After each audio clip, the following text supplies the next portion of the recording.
Welcome to भाई की पढ़ाई सब्सक्राइबर, और जिन्होंने नहीं किया वो कर दो।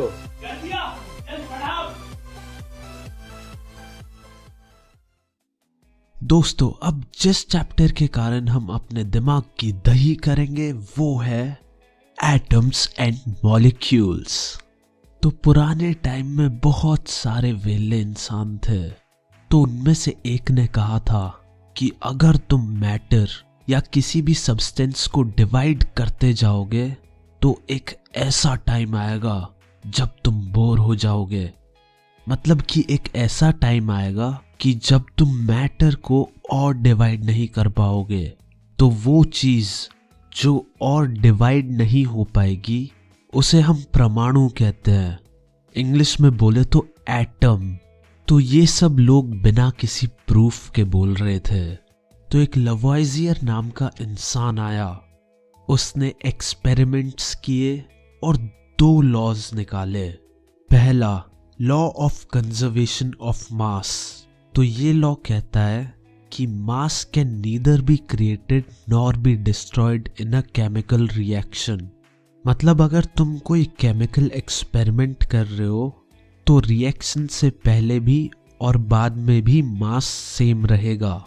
अब दूसरा लॉ पढ़ने से पहले मैं तुम्हें एक पुरानी बात याद दिलाऊंगा कि एलिमेंट्स और कंपाउंड्स क्या होते हैं।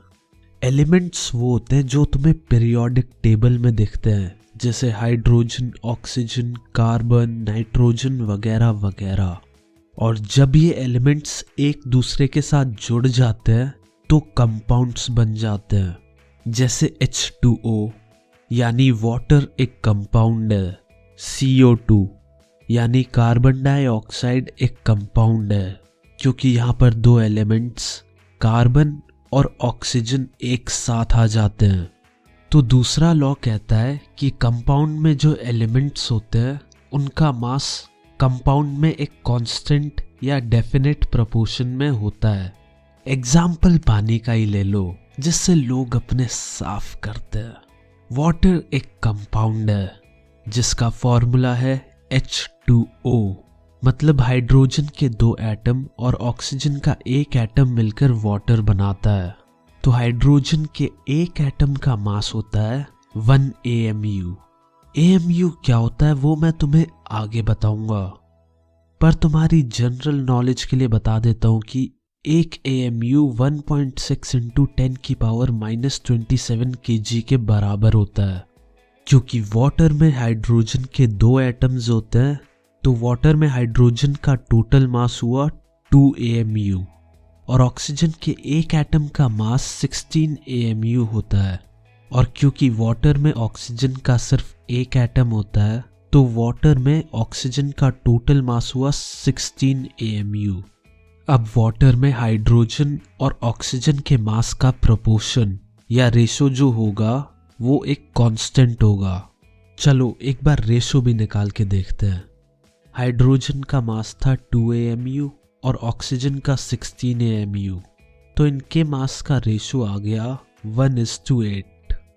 अब तुम पानी कहीं से भी ले लो, चाहे नाले का या RO का, उसमें हाइड्रोजन और ऑक्सीजन के मास का प्रोपोर्शन 1:8 ही मिलेगा। इस लॉ को लॉ ऑफ कांस्टेंट प्रोपोर्शन कहा जाता है। इसके बाद जिन महाशय ने एंट्री मारी उनका नाम था जॉन डाल्टन। इसने दोनों लॉ के एक्सप्लेनेशन दिए और एटॉमिक थ्योरी निकाली, जिसमें टोटल 6 पोस्टुलेट्स थे। सारे पोस्टुलेट्स ध्यान से सुनना। पहला है, मैटर बहुत ही छोटे छोटे पार्टिकल से बना है जो एटम के नाम से जाने जाते हैं। दूसरा है, एटम्स इंडिविजिबल हैं और किसी भी केमिकल रिएक्शन में ना तो हम एटम्स को क्रिएट कर सकते हैं और ना ही डिस्ट्रॉय। और ये जो सेकंड पोस्टुलेट जो अभी हमने पढ़ा है, ये law of conservation of mass को एक्सप्लेन करता है, क्योंकि जब किसी भी रिएक्शन में ना एटम्स क्रिएट हो पाएंगे ना ही डिस्ट्रॉय, तो इसका मतलब यही होगा कि हम किसी भी रिएक्शन में ना तो मास को क्रिएट कर सकते हैं ना ही destroy. Third, atoms of a given element are identical in mass and chemical properties. इसका मतलब ये हुआ कि एक एलिमेंट के एटम्स एक जैसे ही होते हैं, यानी हाइड्रोजन के जितने भी एटम्स हैं वो सब सेम प्रॉपर्टीज दिखाएंगे। ऐसा नहीं होगा कि एक हाइड्रोजन का एटम कुछ कर रहा है, दूसरा हाइड्रोजन का एटम कुछ और कर रहा है। फोर्थ है, atoms of different elements have different masses and chemical properties. तो इसका मतलब है कि हाइड्रोजन की कुछ अलग प्रॉपर्टीज होंगी, ऑक्सीजन की कुछ अलग होंगी, नाइट्रोजन की कुछ अलग होंगी। मतलब जितने भी एलिमेंट्स हैं उन सब की अलग अलग प्रॉपर्टीज होंगी। फिफ्थ है, atoms combine in the ratio of small whole numbers to form compounds. इसका मतलब है कि एटम्स जो हैं वो स्मॉल होल नंबर के रेशो में एक दूसरे से जुड़ते हैं और कंपाउंड्स बनाते हैं। जैसे H2O को ले लो, उसमें H2 होते हैं और ऑक्सीजन एक। CO2 को ले लो, उसमें C एक होता है और ऑक्सीजन 2। तुम्हें कोई भी कंपाउंड ऐसा नहीं मिलेगा जिसका फॉर्मूला कुछ ऐसा हो, CO 0.5 या CO 256 या CO 2/3। चलो अब लास्ट पोस्टुलेट पे आ जाते हैं। सिक्स्थ पोस्टुलेट कहता है the relative number and kinds of atoms are constant in a given compound. यानी कंपाउंड में जितने भी तरह के एटम्स होते हैं वो कांस्टेंट होते हैं। अगर तुम मान लो वाटर को ले लेते हो तो वाटर का फॉर्मूला होता है H2O। तो अब अगर तुम RO का पानी ले लो तो उसका भी H2O फॉर्मूला होगा, और नाले का पानी ले लो तो उसका भी H2O फॉर्मूला होगा। ऐसा नहीं होगा कि नाले के पानी में हाइड्रोजन ज़्यादा मिलेगी या फिर ऑक्सीजन की जगह कार्बन मिलेगा। तुम इस दुनिया के किसी भी कोने से कहीं का भी पानी उठा के ले आओ, उसका फॉर्मूला तुम्हें H2O ही मिलेगा। और ये जो सिक्स्थ पोस्टुलेट है ये लॉ ऑफ डेफिनेट प्रोपोर्शन को एक्सप्लेन करता है।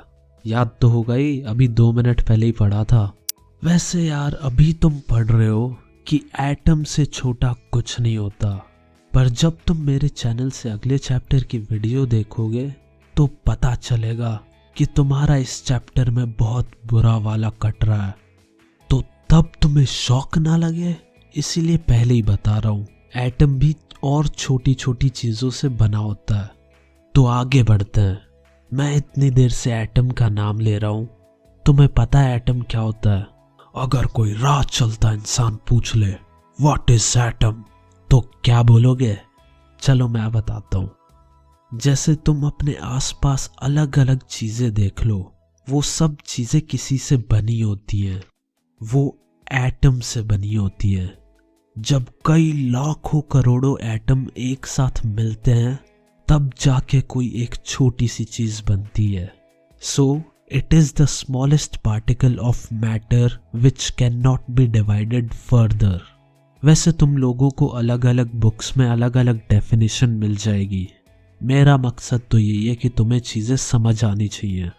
चलो अब बात करें कि एटम कितने छोटे होते हैं। जितना हम एटम को छोटा समझते हैं वो उससे भी कई ज्यादा छोटे होते हैं। हाइड्रोजन के एटम का रेडियस होता है 0.0000000001 या बोले तो 10⁻⁻10 मीटर। चलो अब आगे बढ़ते हैं। ये जो साइंटिस्ट थे वो एलिमेंट्स का नाम लिखकर बोर हो गए थे, तो उन्होंने सोचा कि सिंबल्स का इस्तेमाल करा जाए। ये कांड करने वाला पहला साइंटिस्ट डेल्टन ही था, पर डेल्टन ने ऐसे घटिया सिंबल बनाए जो किसी को पसंद नहीं आए। तो फिर बर्जीलियस ने कहा कि सिंबल के लिए हम लेटर्स को यूज कर सकते हैं, और आज तक उसी के सिंबल चलते आ रहे हैं। तो ज्यादातर एलिमेंट्स के सिंबल 1 या 2 लेटर्स के होते हैं, और ये लेटर्स एलिमेंट की स्पेलिंग में आने वाले लेटर्स ही होते हैं। जैसे हाइड्रोजन का सिंबल होता है H, क्योंकि हाइड्रोजन का पहला लेटर H है, पर अब हीलियम का भी पहला लेटर H है, तो 2 एलिमेंट्स के सिंबल तो H हो नहीं सकते, इसीलिए हीलियम को HE सिंबल दे रखा है। अब सिंबल्स का एक रूल और बता देता हूँ। अगर सिंबल्स में 2 लेटर आते हैं तो पहला लेटर तो कैपिटल लिखा जाएगा और दूसरा स्मॉल। जैसे HE में H कैपिटल है और E स्मॉल है। अगर दोनों कैपिटल लिख दिए तो गलत हो जाएगा। एक और एग्जाम्पल देखो, कोबाल्ट का सिंबल होता है CO, तो यहाँ पर C कैपिटल है और O स्मॉल है। अगर हम इन दोनों को कैपिटल लिख देंगे तो इसका मतलब हो जाएगा कार्बन और ऑक्सीजन। तो ऐसी गलती कभी मत करना। पर अब कुछ एलिमेंट्स के सिंबल तुम्हें अजीबो गरीबों से लगेंगे, जैसे आयरन। आयरन का सिंबल होता है Fe। अब तुम सोचोगे आयरन की स्पेलिंग में F कहाँ आता है, और E तो बिल्कुल ही नहीं आता, तो Fe सिंबल कैसे हुआ? दोस्तों, कुछ सिंबल लैटिन लैंग्वेज पर हैं।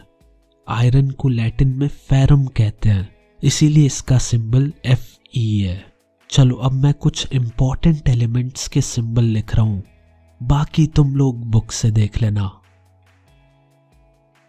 आओ बात करते हैं एटॉमिक मास की। एटॉमिक मास होता क्या है? भाई केमिस्ट्री में दुनिया भर के एलिमेंट्स हैं, तो उन एलिमेंट्स के एक एटम का जो मास होता है उसे एटॉमिक मास कहा जाता है। अभी ये नापा कैसे जाएगा, उसकी यूनिट है AMU, यानी एटॉमिक मास यूनिट। अब सवाल है कि एक AMU किसके बराबर होता है? तो यारो, एक एलिमेंट होता है कार्बन, उसके एक एटम का जो मास होता है उसका 1/12 1 AMU के बराबर होता है। बुक में कुछ एलिमेंट्स के AMU दे रखे हैं, तो उन्हें जरूर से जरूर याद कर लेना, और खासकर हाइड्रोजन, कार्बन, नाइट्रोजन और ऑक्सीजन का, ये तो सबसे ज्यादा यूज होते हैं। हाइड्रोजन 1 AMU के बराबर होता है, कार्बन 12 AMU, नाइट्रोजन 14 AMU और ऑक्सीजन 16 AMU के। अब ज्यादातर एलिमेंट्स के साथ क्या होता है कि वो अकेले में तो एग्जिस्ट कर नहीं पाते। जैसे एग्जाम्पल ले लो ऑक्सीजन का, तुम्हें कभी भी ऑक्सीजन का एक एटम नहीं मिलेगा। ऑक्सीजन के हमेशा 2 एटम मिलते हैं जो एक दूसरे से जुड़े होते हैं, यानी 2 ऑक्सीजन के एटम मिलके एक ऑक्सीजन गैस का मॉलिक्यूल बनाते हैं। और अगर 3 एटम जुड़ जाए तो ओजोन का एक मॉलिक्यूल बन जाता है। सेम हाइड्रोजन के साथ है, तुम्हें हाइड्रोजन का एक एटम कभी नहीं मिलेगा, वो भी हमेशा पेयर में एग्जिस्ट करता है और हाइड्रोजन गैस का एक मॉलिक्यूल बनाता है। हीलियम का तुम लोगों को एक एटम मिल जाएगा। तो जितने भी एक मॉलिक्यूल में एटम्स होते हैं वो उनकी एटॉमिसिटी होती है। जैसे हीलियम गैस में बस एक ही एटम होता है, तो उसकी एटॉमिसिटी 1 हो जाएगी और उसे हम मोनो एटॉमिक कहेंगे। वहीं ऑक्सीजन गैस की एटॉमिसिटी 2 है और उसे हम डाई एटॉमिक कहते हैं। और ओजोन की एटॉमिसिटी 3 है, यानी टेट्रा एटॉमिक। और अगर मान लो किसी मॉलिक्यूल में 4 या उससे ज्यादा एटम्स हो तो हम उसे पॉली एटॉमिक कहते हैं। चलो अब इससे पहले तुम्हारे दिमाग की असली में दही बन जाए, हम एक ब्रेक लेते हैं और मिलते हैं अगले एपिसोड में।